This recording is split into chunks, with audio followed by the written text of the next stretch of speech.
Friends subscribe कीजिए wifi study channel को और बेल आइकन को दबाइए लेटेस्ट एग्जाम वीडियो सबसे पहले देखने के लिए। Hello friends, welcome to wifistudy.com। Changing the way of learning presents top 25 Indian geography questions with explanation. So friends, इस वीडियो के अंदर हम आपके लिए लेके आए हैं इंडियन ज्योग्राफी के कुछ महत्वपूर्ण 25 ऐसे क्वेश्चन जो कि आपके लिए जानना बहुत ज़रूरी है और किसी भी पेपर के लिए बहुत इंपॉर्टेंट है। ओके, चाहे वो यूपीएससी हो, एसएससी हो या कोई भी स्टेट बोर्ड का भी एग्जाम हो, सभी के लिए बहुत इंपॉर्टेंट है। और इन सभी क्वेश्चंस को अपन थोड़ा डिटेल में जानेंगे, इनके बारे में थोड़ा मैप के थ्रू भी अपन इनको देखने की कोशिश करेंगे कि इनके आंसर और कौन कौन से क्वेश्चन बन सकते हैं और कौन कौन से उनके आंसर आ सकते हैं। तो देखते हैं फ्रेंड्स, सबसे पहले पहला क्वेश्चन देखते हैं। विच one of the following factor influence ocean currents. तो ओशियन करंट्स जब बनता है तो उसको कौन कौन से फैक्टर है जो कि इन्फ्लुएंस करते हैं। आपके सामने फ्रेंड्स 4 ऑप्शन हैं। ओके, 4 ऑप्शन में से आपको एक एलिमिनेट करना है, यानी कि 3 आपके सही हैं, क्योंकि आपके जो ऑप्शंस हैं वो देखिए 1 या 2 सही है, 1 2 3 सही है, फर्स्ट या फोर्थ सही है, या फिर सेकंड, थर्ड या फिर फोर्थ सही है। ओके, अब यहाँ पे देखिए फ्रेंड्स, आपके लिए इंपॉर्टेंट सबसे पहले ये देखना जरूरी है कि ओशन करंट्स को क्या चीज़ है जो कि ज़्यादा इन्फ्लुएंस करती है, यानी कि रोटेशन या फिर रिवोल्यूशन ऑफ द अर्थ। तो सबसे पहले ये देखिए, जानिए कि रोटेशन या रिवोल्यूशन में से क्या इंपॉर्टेंट है जो कि इन्फ्लुएंस करता है ओशन करंट्स।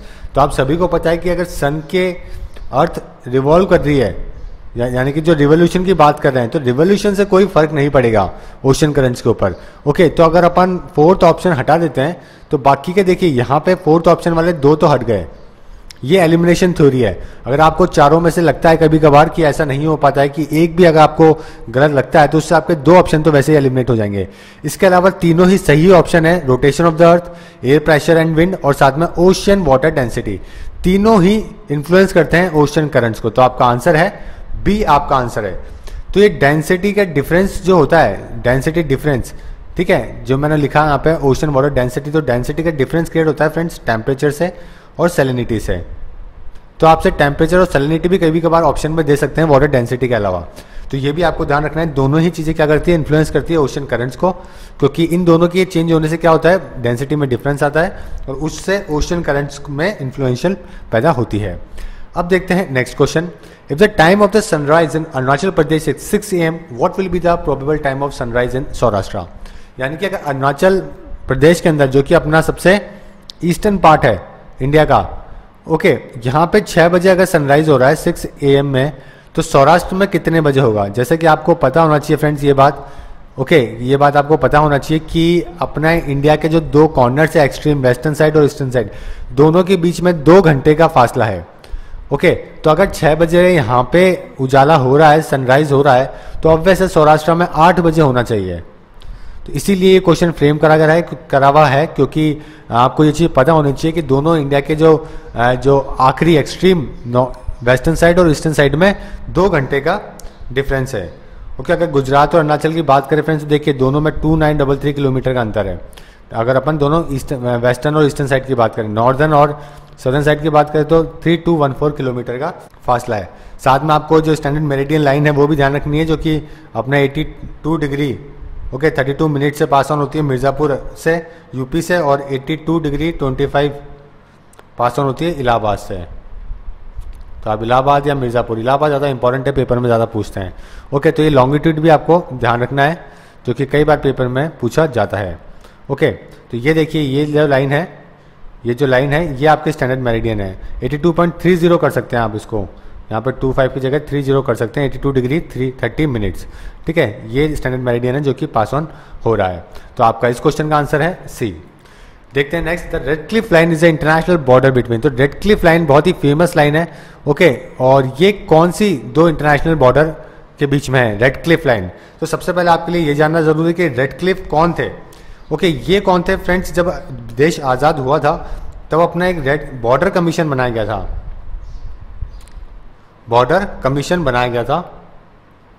उस बॉर्डर कमीशन के चेयरमैन जो पर्सन थे, ओके, चेयरमैन जिनको बनाया गया वो थे सर साइरिल रैडक्लिफ।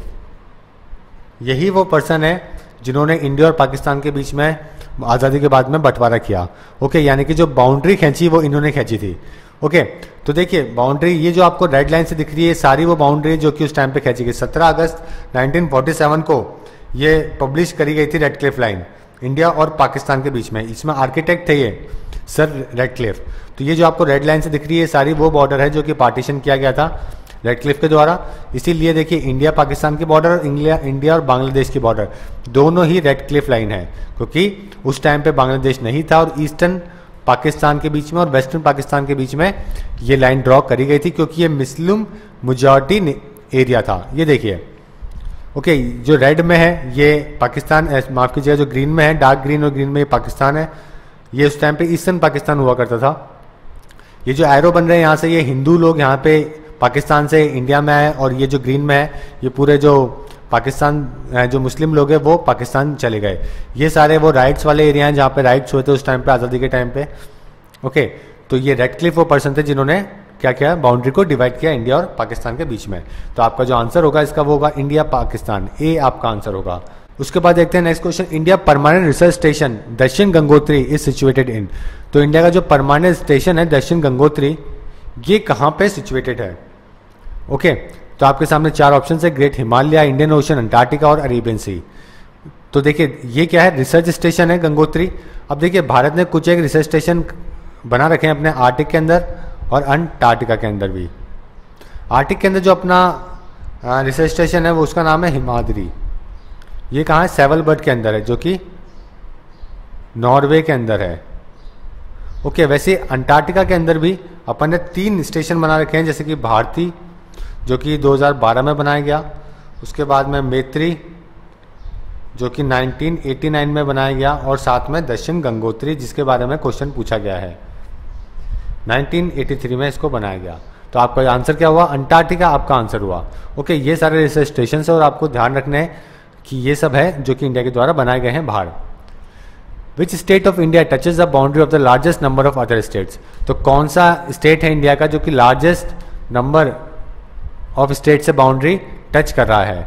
ओके, तो आपके सामने यूपी का मैप है फ्रेंड्स, और आपको ध्यान रखना है कि यूपी ही वो स्टेट है और जो कि मैक्सिमम नंबर ऑफ स्टेट के साथ में टच कर रहा है बाउंड्री। ओके, यहाँ पे आसाम नहीं है ऑप्शन में, अगर आसाम होता तो फिर बात कुछ और होती, क्योंकि यूपी और आसाम दोनों ही 7 स्टेट से अटैच हैं। ओके, इनकी बॉर्डर जो है वो 7 स्टेट से अटैच है। अब यूपी के आप देख सकते हैं 1 2 3 4 5 6 और ये 7, ऊपर नेपाल आ जाता है और दिल्ली यूनियन टेरिटरी है, इसलिए इसको काउंट नहीं कर रहे हैं। तो 7 स्टेट से यूपी की बाउंड्री अटैच है, जो कि आपको ध्यान रखना है, और आपका आंसर है यूपी। इसके अलावा अगर अपन बात करें महाराष्ट्र की, कर्नाटका की, सेकंड नंबर पे महाराष्ट्र और कर्नाटका है, जिनकी 6 स्टेट्स के साथ में बाउंड्री टच होती है। ओके, देखते हैं अगला क्वेश्चन भी कुछ वैसा ही है। सदर्न स्टेट्स की बात करें तो यानी कि आंध्र प्रदेश, कर्नाटका, केरला, तमिलनाडु, कौन सा स्टेट है जिसकी maximum number of Indian states के साथ में बाउंड्री टच होती है? तो सेम थोड़ा सिमिलर क्वेश्चन ही है, लेकिन इसमें मैक्सिमम नहीं पूछा है, सेकंड वाला पार्ट पूछा था। तो जैसे कि मैंने आपको बताया कर्नाटका इसका आंसर होगा, क्योंकि यहाँ पे महाराष्ट्र नहीं है और कर्नाटका 6 स्टेट्स, तेलंगाना बनने के बाद में 6 स्टेट से बाउंड्री इसकी टच होने लग गई है। अब यहाँ पे आप देख सकते हैं मैप में गोवा 1 है, केरला 3 4 5 और एक ये 6। ओके, तो कर्नाटका 6 स्टेट्स के साथ में इसकी बाउंड्री टच हो रही है। ओके, और आपको ये सब पूरा मैप जो है इंडिया का पॉलिटिकल मैप, फिजिकल मैप, ये दिमाग में बिठा लेना है, ताकि आपको कोई भी ऐसा कोई क्वेश्चन है वो आपसे गलत ना हो। Duncan passage is located between. Okay, तो डंकन पैसेज किसके बीच में लोकेटेड है? बहुत ही इंपॉर्टेंट क्वेश्चन है फ्रेंड्स। ओके, सबसे पहले देखिए अंडमान निकोबार जो अपन पढ़ते हैं तो उसको कुछ इस पार्ट से पढ़ते हैं कि सबसे पहले नॉर्थ अंडमान आता है, फिर मिडिल अंडमान होता है, फिर साउथ अंडमान आता है, उसके बाद में लिटिल अंडमान है, उसके बाद में निकोबार ग्रुप ऑफ आइलैंड्स है। ओके, तो अगर अपन नॉर्थ अंडमान की इंपॉर्टेंट चीज़ों की बात करें तो सैडल पीक है इसके अंदर सबसे इंपॉर्टेंट, जो कि हाईएस्ट पीक है वहाँ की। उसके बाद में मिडिल अंडमान की बात करें तो यहाँ पे सबसे लार्जेस्ट एरिया है ये वहाँ का। बैरन आइलैंड एकमात्र देश का एक्टिव वॉल्केनो, ओके, यहीं पे ही है बैरन वॉल्केनो, इसको बैरन आइलैंड बोलते हैं इसको अपन। इसके अलावा जो साउथ में क्या है, इसकी कैपिटल है, कैपिटल क्या है अंडमान निकोबार की? Port Blair. और इसके बीच में यानी कि साउथ अंडमान के बीच में और साथ में लिटिल अंडमान के बीच में एक है पैसेज, उसका नाम है डंकन पैसेज, जो आपसे पूछा गया है। यानी कि साउथ अंडमान और लिटिल अंडमान के बीच में आपका आंसर है, यानी कि ए आपका आंसर है। ओके, इसके अलावा अगर अपन चैनल की बात करें तो लिटिल अंडमान और निकोबार ग्रुप ऑफ आइलैंड्स के बीच में एक चैनल है जिसका नाम है 10 डिग्री चैनल। तो ये भी आपके लिए इंपॉर्टेंट है। ये देखिए डंकन पैसेज किसके बीच में, ये आपका साउथ और साथ में ये लिटिल अंडमान, ये लिटिल अंडमान है, ये साउथ अंडमान है। ओके, इसके बीच में है डंकन पैसेज। यहाँ पे इसकी कैपिटल देख सकते हैं आप, पोर्ट ब्लेयर, जो कि किसमें है, मिडिल अंडमान के अंदर है। ओके, और यहाँ पे आप इसकी कैपिटल देख सकते हैं जो कि साउथ अंडमान के अंदर है। ओके, साउथ अंडमान के अंदर, तो ये भी आपको ध्यान रखना है। विच आर ट्विन सिटीज, तो ट्विन सिटीज कौन सी हैं? ओके, आपके सामने 4 ऑप्शन है फ्रेंड्स, इसके अंदर ट्विन सिटी आपको बतानी है, जो कि बहुत ही आसान सवाल है वैसे तो, लेकिन आपको हमेशा ध्यान रखना है, लेकिन बहुत इंपॉर्टेंट है कि हैदराबाद और सिकंदराबाद क्या है, दोनों ट्विन सिटीज हैं। ओके, अब हैदराबाद सिकंदराबाद के कई सारे ऐसे रीजन्स हैं, क्योंकि जोग्राफिकल लोकेशन है, प्रॉक्सिमिटी है, साथ में हिस्ट्री इनकी दोनों की बहुत पैरेलल चली है। ओके, साथ में अगर अपन बात करें तो एक लेक है जिसका नाम है हुसैन सागर लेक, जो कि दोनों सिटीज को डिवाइड करती है। इसको हुसैन सागर लेक को जिन्होंने बनाया था उनका नाम था कुतुब शाही। ओके, ये जो लेक है ये सेपरेट करती है हैदराबाद और सिकंदराबाद को, दोनों पैरेलल चलती है। इसके अलावा दोनों का कल्चर, दोनों का रिलीजन, वहाँ पे कई सारे मिक्स रिलीजन है दोनों सिटीज़ में, इस वजह से इन दोनों को कहा जाता है ट्विन सिटीज़। सी आपका आंसर है। Which state is called the sugar bowl of India, तो बहुत ही इंपॉर्टेंट है, सबसे ज़्यादा शुगर बाउल ऑफ इंडिया। अगर कुछ अपन कहते हैं इसके शुगर बाउल ऑफ इंडिया, तो आपको ध्यान रखना है कि सबसे ज़्यादा शुगर प्रोड्यूसिंग स्टेट की बात हो रही है। ओके, तो अगर अपन शुगर प्रोड्यूसिंग स्टेट की बात करें तो ये देखिए मैप है आपके सामने, जहाँ पे जो सबसे ज़्यादा प्रोड्यूस करने वाले डार्क के अंदर है, जो कि कहाँ है, उत्तर प्रदेश और महाराष्ट्र।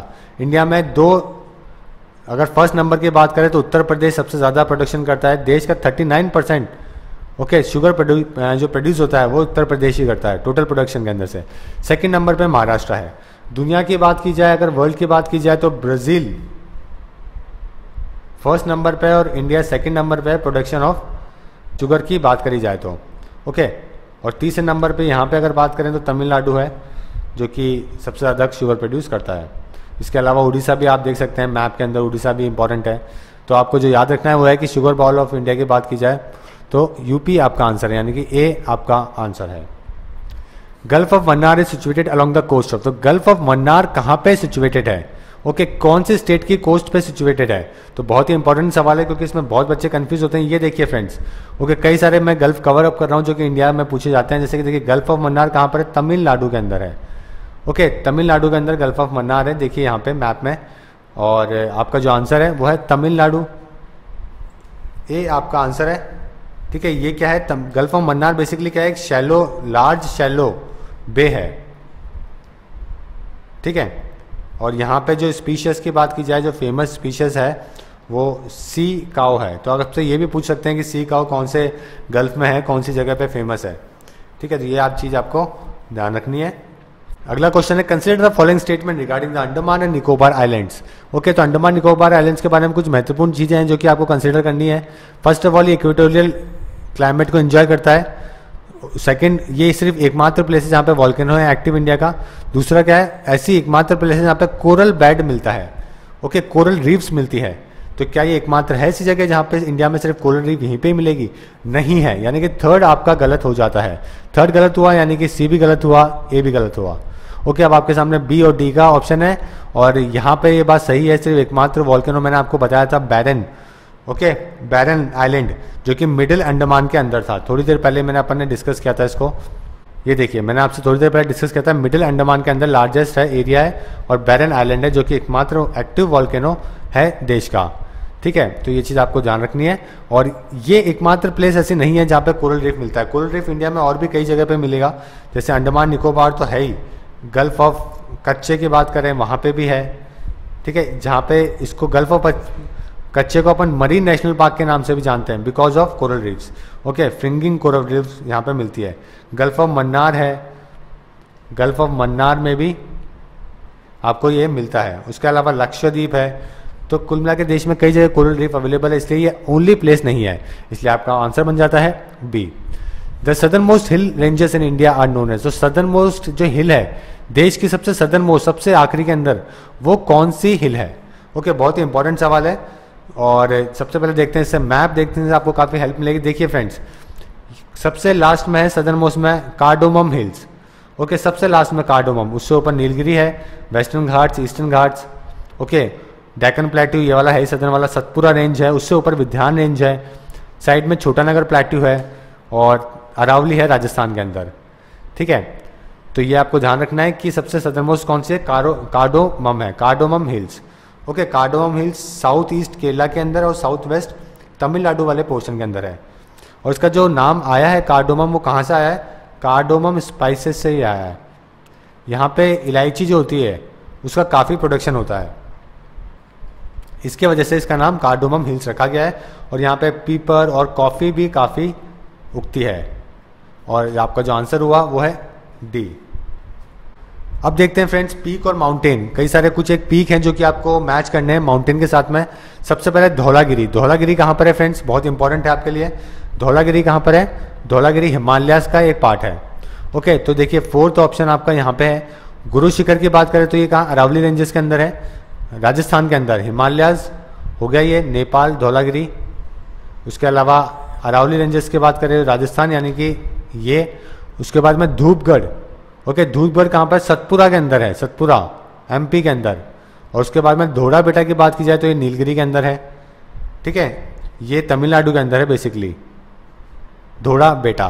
तो आपके सामने जो आंसर निकल के आया है इन सभी से, तो वो आपका सी आंसर निकल के आया है। ओके, अब आप मैप देख सकते हैं नेपाल के अंदर, ये देखिए धौलागिरी है, अन्नपूर्णा है। ठीक है, तो ये बहुत ही फेमस पीक्स हैं जो कि नेपाल के अंदर है। इंडिया की बात की जाए तो देखिए धूपगढ़ ये रहा एमपी के अंदर। उसके अलावा धोड़ा बेटा ये रहा तमिलनाडु के अंदर है, बेसिकली है 9 किलोमीटर के आसपास है, जो कि ऊटी से डिस्टेंस पड़ता है। और ये धोड़ा बेटा क्या है, फोर्थ लार्जेस्ट भी है, हाईएस्ट कह सकते हैं अपन, फोर्थ हाईएस्ट है साउथ इंडिया की पीक की। अगर फर्स्ट नंबर की साउथ इंडिया की बात की जाए तो अन्नामुदई है। ओके, सेकंड पे मन्नामुलई है, थर्ड पे मैसापुलामा है और फोर्थ के ऊपर डोरा बेटा है। ठीक है, तो यहाँ से आप इसको देख सकते हैं, मैंने अभी रिलेट किया था। धूपगढ़ कहाँ पे हुआ, सतपुरा में, और साथ में डोरा बेटा नीलगिरी के अंदर। तो इस तरीके से आप इसको आसानी से याद कर सकते हैं। फिर देखते हैं next question, Shahdari is a traditional name of the. तो शाहदरी कौन से घाट्स का या फिर माउंटेन का ट्रेडिशनल नेम है। ओके, तो फ्रेंड देखिए आपके सामने एक रेंज यहाँ पे नजर आ रही है जो मैंने आपको पिक में दिखा रहा हूँ। तो ये क्या है, वेस्टर्न घाट्स है। तो वेस्टर्न घाट्स को ही अपन शाहदरी हिल्स कहते हैं। तो आपका जो आंसर हुआ वो तो ए आपका आंसर हुआ फर्स्ट ऑफ ऑल। ओके, ये यूनेस्को के जो वर्ल्ड हेरिटेज साइट भी है एक साथ में, और दुनिया के जो 8 हॉटेस्ट हॉटस्पॉट है उसमें भी ये है। ओके, इसीलिए इसका कई बार जो नाम है वो ग्रेट एस्केपरमेंट भी कहा जाता है, किसको, वेस्टर्न घाट्स ऑफ इंडिया को। तो ये नाम भी आपको ध्यान रखना है। और वेस्टर्न घाट्स के वो पुराना नाम ही क्या है, शाहदरी, इसका पुराना नाम ही है। नेक्स्ट क्वेश्चन देखते हैं, eastern slopes of the western Ghats have low rainfall because of. तो जो ईस्टर्न साइड्स है वेस्टर्न घाट्स की, तो जैसे कि अगर आपको यहाँ पे मैप में दिखाया था ईस्टर्न घाट, तो ये ईस्टर्न, ये पूरा आपके वेस्टर्न घाट्स है। ये तो इसकी वेस्टर्न साइड है और ये इसकी ईस्टर्न साइड है। तो ये ईस्टर्न साइड क्यों इसकी सूखी रहती है, ड्राई रहती है, या वहाँ पे कम रेनफॉल मिलता है, इसका रीजन अपन को बताना है। देखिए पहला ऑप्शन है the straight west coast, second the lack of winter depression, third the leeward location and fourth the height of the Ghats. तो यहाँ पे जो सही ऑप्शन है फ्रेंड्स सी आपका सही ऑप्शन है। लीवर्ड लोकेशन की वजह से यहाँ पे ज़्यादा बारिश नहीं हो पाती है। जैसे कि महाबलेश्वर यहाँ पर है, जब विंड आती है मानसून की, यहाँ से पानी लेके आती है ओशन से, तो यहीं पे इसकी हाइट ज़्यादा होने की वजह से यहीं पे टकरा के, देखिए बादल यहीं पे टकरा के यहाँ पे बारिश कर देते हैं, जैसे कि आप पिक में देख सकते हैं। और जब यहाँ तक पहुँचती है तब ये ड्राई हो चुकी होती है, क्योंकि पूरा पानी तो यहीं पे ही जा चुका होता है, इसका ड्राई अप हो चुका है भिड़ने की वजह से। इसीलिए जो ईस्टर्न पार्ट है वो सूखा रहता है, जैसे कि पुणे में बहुत कम बारिश होती है कंपेयर टू महाबलेश्वर। ठीक है, तो ये लीवर्ड लोकेशन होने की वजह से इसका आंसर है और सी आपका आंसर है। देखते हैं next question, the lion tail macaque is naturally found in. तो ये लायन टेल मकाओ कहाँ पे मिलते हैं, बहुत ही इंपॉर्टेंट क्वेश्चन है, पेपर में बहुत बार आ चुका है और आने वाले पेपर में भी आएगा। ओके, तो ये क्या है, एक स्पीशीज है जो कि काफ़ी एंडेंजर्ड थी पहले तो, लेकिन अभी धीरे धीरे इसके अंदर ग्रोथ हो रही है। इसका दूसरा नाम जो है फ्रेंड्स वो आपको ध्यान रखना है। ओके, वॉन्डर जू, वॉन्डर जू इसका दूसरा नाम है। वॉन्डर जू इसका दूसरा नाम है लायन टेल का। और ये ओल्ड वर्ल्ड मंकी इंडेमिक भी है जो कि वेस्टर्न घाट्स में है, कहाँ पे, साउथ इंडिया के अंदर। तो केरला में ज़्यादातर ये पाए जाते हैं, केरला से आप इसको याद रख सकते हैं। जो वेस्टर्न घाट्स है केरला के, वहाँ पे ये मिलते हैं, lion tail macaque. Okay, macaque. तो ये आपका बी आपका आंसर है। अब देखते हैं अगला question, which one of the following pair is not correctly match. तो कौन सा पेयर है जो कि करेक्टली मैच नहीं हुआ है। देखिए यहाँ पे कुछ हिल्स के नाम है और उसके सामने स्टेट्स के नाम है। तो आपको ये चीज़ ध्यान रखनी है कि अगर मिरी हिल्स कहाँ पर है, अरुणाचल में है, Mikir hills Assam, Lucia hills Mizoram और अबोर हिल्स त्रिपुरा दे रखा है, तो इसके अंदर त्रिपुरा इसका आंसर नहीं है, यानी कि डी नहीं है। क्योंकि अगर अपन अरुणाचल की बात करें तो यहाँ पे आपको 4 हिल्स का नाम याद रखना है। पहला ही अबोर है, अबोर, मिरी, डेफला और ओके, ये 3 नाम आपको ध्यान रखना है, अबोर, मिरी और साथ में डेफला। तो ये 3 नाम आपको अरुणाचल प्रदेश में ध्यान रखने। तो आसाम की बात करें तो यहाँ पे आपको 2 नाम याद करना है, एक तो मिकिर है और एक साथ में रैगमा है। रैगमा और मिकिर ये आसाम में है। लुशियाई का जो दूसरा नाम है वो मिजो हिल है, इसीलिए मिजोरम में है। और मैंने आपको बताया अभी कि अबोर हिल कहाँ पर है, अरुणाचल प्रदेश के अंदर है। ओके, तो यहाँ पे आपको अरुणाचल प्रदेश में आप मिशिर भी याद कर सकते हैं, मिशमी। ओके, तो मिशमी, डेफला, अबोर और मिरी, ये 4 हिल्स है जो कि अरुणाचल प्रदेश में है, जो कि आपके पेपर के लिए इंपॉर्टेंट है। ओके, तो यानी कि आपका जो आंसर हुआ वो डी आपका आंसर हुआ। The climate of India is mainly tropical because of the. तो इंडिया का जो क्लाइमेट है वो मेनली ट्रॉपिकल है। क्यों ट्रॉपिकल है? बिकॉज अपने जो नॉर्दर्न पार्ट है यहाँ पे हिमालयाज है, हिमालयाज के होने की वजह से सारी विंड जो आती है वो टकराती है इसके ऊपर और वापस आके क्या करती है, रेनफॉल करती है, इसीलिए अपना ट्रॉपिकल है, इसीलिए आपका आंसर बी है। Asiatic wild ass is naturally found in. तो एशियाटिक वाइल्ड एस कहाँ पे मिलते हैं? देखिए, एशियाटिक लायन जैसे आपने सुना है गुजरात में मिलते हैं, वैसे एशियाटिक वाइल्ड भी वहीं पे मिलते हैं। रन ऑफ कच्छ के अंदर ये मिलते हैं, आप पिक में देख सकते हैं इसको। ओके, और ये नियर थ्रेटन की लिस्ट में भी है। नियर थ्रेटन किसमें? IUCN की जो ऑर्गेनाइजेशन है, यूनेस्को की एक जो बुक है, यहाँ पे इसको डाला गया है नियर थ्रेटन के लिस्ट के अंदर। और इसका जो काफ़ी ज़्यादा नंबर है वो देश में बढ़ता जा रहा है, जैसे कि इंडियन गवर्नमेंट ने काफ़ी काम किए इसको बचाने के लिए। तो अगर 2015 की बात की जाए तो near by 5000 Asiatic wild ass available हैं राइट नाउ। तो आपका आंसर है ए। और रन ऑफ कच्छ के एरिया भी आप देख सकते हैं, जो पाकिस्तान से सटा हुआ गुजरात है, यहाँ पे 2 पार्ट्स में रन ऑफ कच्छ है। ओके, तो एक तो है ग्रेट रन ऊपर की तरफ और एक है नीचे की तरफ है लिटिल रन, और ये बीच का पूरा कच्चे एरिया है, नीचे उसके भुज है। तो ये चीज़ आपको ध्यान रखनी है। Which one of the following state has the longest coast line. तो सबसे ज़्यादा कोस्ट लाइन कौन से स्टेट की है फ्रेंड्स? सबसे पहले देखिए फ्रेंड्स, अगर टोटल कोस्ट लाइन की बात की जाए तो अपनी 7517 है, जिसमें लैंड की अगर अपन बात की जाए, यानी कि मेन लैंड की अगर अपन बात की जाए तो ये कितनी है? 6100 किलोमीटर है, जो कि मेन लैंड की है। और अगर अपन बात करें कि आइलैंड्स को साथ में मिला के या आइलैंड्स की कितनी है, तो 1400 के आसपास आइलैंड्स की कोस्टल लेंथ है। इसमें से फ्रेंड्स गुजरात वो स्टेट है जिसके पास सबसे ज़्यादा नियर बाय 1600 किलोमीटर की बाउंड्री है पानी के साथ में, यानी कि कोस्टल लाइन के पास। ओके, तो ये सब आपके लिए इंपॉर्टेंट है, यानी कि जो आपका आंसर हुआ वो तो सबसे पहले गुजरात हो ही गया, ये समझ ही गए होंगे आप। उसके अलावा देखिए यहाँ पे 9 स्टेट्स हैं जो कि कोस्टल के ऊपर है इंडिया के अंदर। तो आपको ये सब ऑर्डर ध्यान रखना पड़ेगा कि कौन सा ज़्यादा है कोस्टल लाइन से कनेक्टेड और कौन सा कम है। तो कई बार गुजरात का ना पूछ के बाकी स्टेट्स का पूछ लेते हैं, उनका असेंडिंग ऑर्डर डिसेंडिंग ऑर्डर। तो आपको ध्यान रखना है कि सबसे ज़्यादा नंबर 1 पे गुजरात है, जिसका एरिया है 1600 किलोमीटर। उसके बाद तमिलनाडु सेकंड नंबर पे है, फिर आंध्र प्रदेश है जिसका कोस्टल एरिया ज़्यादा है, फिर महाराष्ट्र है 4 नंबर पे, फिर उड़ीसा है, उसके बाद केरला है। ओके, उसके बाद में कर्नाटका की बात करें तो ये 7वां कर्नाटका है। उसके बाद में वेस्ट बंगाल सबसे ऊपर 8वां, उसके बाद में गोवा। तो ये ऑर्डर है जिस ऑर्डर से आपको ध्यान रखना है कि कौन सा स्टेट की ज़्यादा कोस्टल लाइन है। Which one of the following pair is not correctly match. तो कौन सा पेयर है जो कि करेक्टली मैच नहीं हुआ है? इसके अंदर से कुछ रेंज दे रखी है, इसके सामने स्टेट के नाम दे रखे हैं। ओके, जैसे कि जस्कर रेंज दे रखी है। जस्कर रेंज तो ऑब्वियसली सभी को पता है कश्मीर में है। वैसे धौलाधर है, यहाँ पे धोवाल ही है, धौलाधर है। ओके, तो धौलाधर कहाँ पर है? हिमाचल प्रदेश के अंदर है। सिंगालीला रेंज है जो कि अरुणाचल में नहीं है, यानी कि आपका आंसर है वो है सी, आपका आंसर है। और कुमुन रेंज भी उत्तराखंड के अंदर है। तो सिंगालीला कहाँ पर है? ये एक नॉर्थ साउथ एक रेंज है।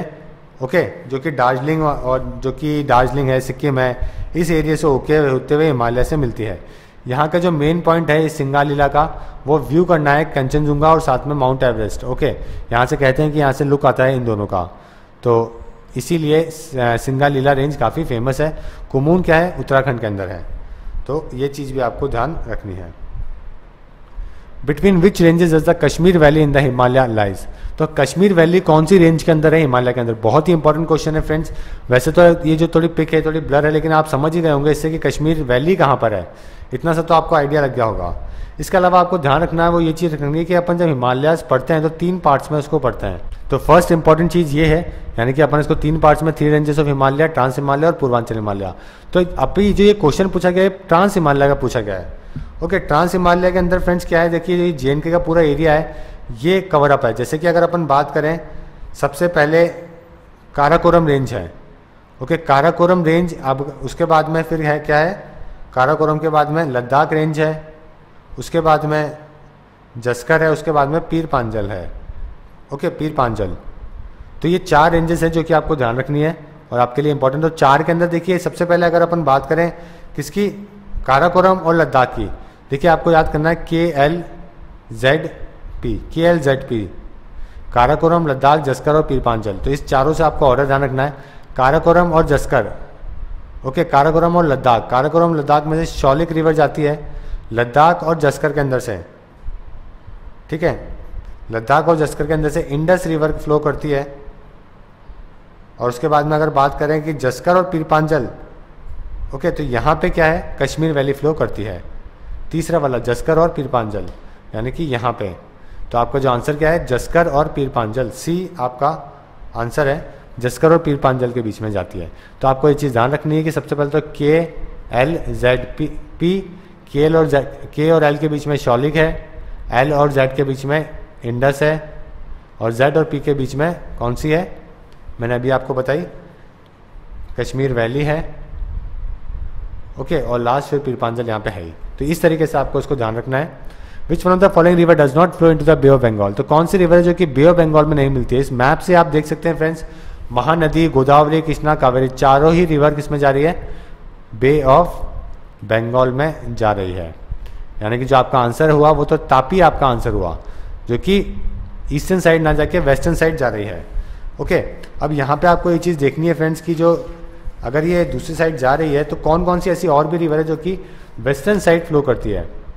तो अगर अपन बात करें सबसे पहले परिहार रिवर की, ये कहाँ पर है, केरला के अंदर है। ओके, मुला पेनियार डैम भी है एक इसके ऊपर। उसके बाद कर्नाटक के अंदर शारावती है, जहाँ पे फेमस जोग फॉल है जो कि नाकानोकोई फॉल के बाद में सबसे बड़ा है।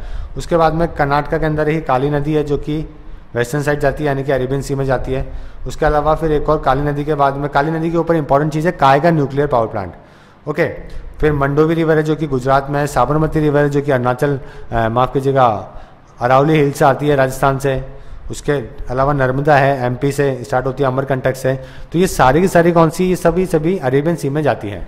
तो आपको ये चीज़ ध्यान रखनी है कि कौन सी वेस्टर्न रिवर्स है और कौन सी ईस्टर्न रिवर्स है।